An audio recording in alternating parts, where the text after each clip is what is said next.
work so you can play. MiniWarGaming's The Fate of Fayoom. Matthew here from MiniWarGaming.com, and welcome to the story time for the Tyranid and Necron campaign over the Tomb World Fayoom. Hopefully you've already watched the first set of missions from this so that you can kind of know the story, but I'll give you a little brief overview of what has happened to date. Especially if you're not a Vault member, you wouldn't have seen the second mission, although you should become a Vault member so you can see all the extra missions, because it was actually pretty spectacular what happened in the second mission in the first group last time. So, before, what we basically had is we had the force of Necrons, led by the Underlord, as we like to call them, heading towards the communications array, as it turned out. It was the Necron outpost that had gone silent. And they got ambushed by gene stealers and lictors and gargoyles and spore mines, but really didn't have much trouble eliminating that. I think the gene stealers underestimated how powerful the Necrons could be, having only dealt with this primitive population for so many years. And so most of the force was able to punch through. And what's happening now is it arrives at this outpost, which is one of their main communications arrays, to find it in disarray and disrepair. And they need to reactivate this in order to be able to scan for threats in the air and in space to connect to their network of other communications arrays.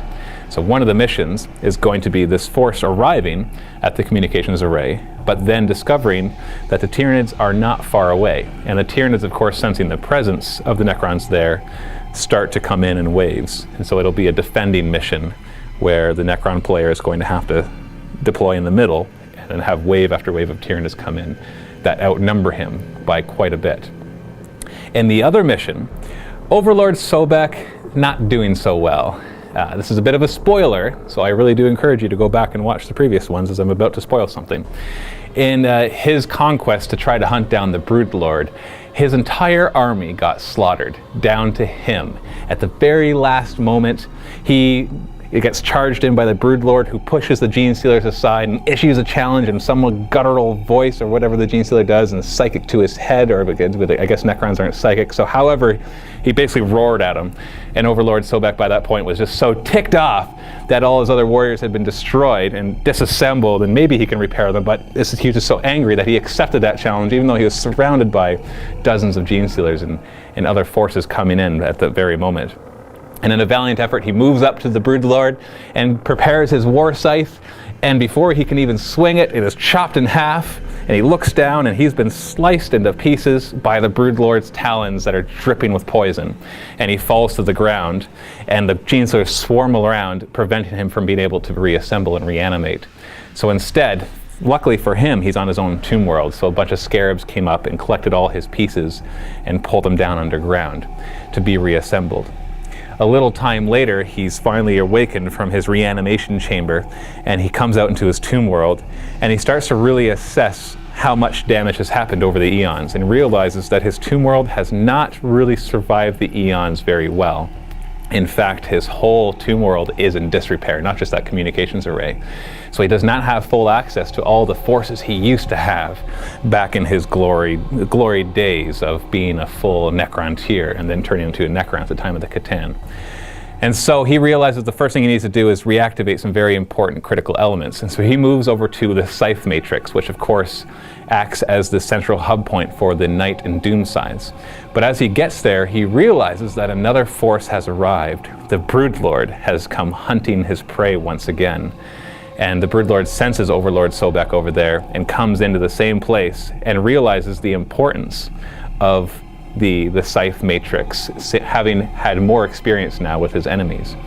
And so the Overlord Sobek is not only ticked off that the Broodlord is once again there right across from him in the catacombs, but realizes that he has to hurry and reactivate the Scythe Matrix before the Tyranids can do too much damage. So that'll be the second mission that we'll be playing. Actually, we're going to play that one first, and that one will be going out for free. And then the mission at the communications array will be put into the vault for our vault members to watch. And of course, if you're not a vault member, you can join for free for 7 days and watch the previous one and the one that we're about to do instantly.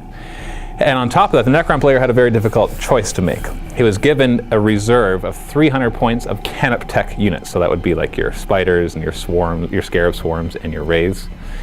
And he was told he could bring these to one of the missions because they can deep strike up, either to help out the communications array or to help out the scythe matrix. Well, Overlord Sobek is not so confident anymore at his ability to take on these Tyranids, and so he beckoned forth those reinforcements to help him in the catacombs, so they'll be arriving there.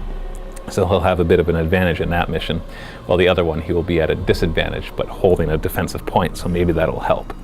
So you're about to watch and find out what happens. This is not scripted. These missions are just created, and we kind of let them go, and whatever happens, happens, and we will use that to find out what happens in the next missions. Now, if the Necron player wins at the Catacombs mission, where he's reactivating the Scythe Matrix, he will have access to a couple of Night Sides with reinforcements to use in the next mission. He'll be able to decide which of the two missions he sends them forth as reinforcements. If he loses, not only does he not gain access to those, but the Broodlord will have learned so much about his enemy that in the two mission 3s, 3A and 3B, all the Tyranids, every Tyranid unit will have preferred enemy Necron.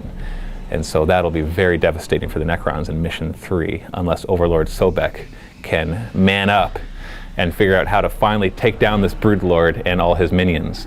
And then the communications array, if he manages to reactivate it, it will be able to scan for incoming threats, which will help against certain ways that the Tyranids like to invade planets. And I'll leave that just at that point for now. You'll find out more when we get past these two missions. So sit back, relax. There will be a couple of links in the description below to go and watch those two missions, and happy wargaming.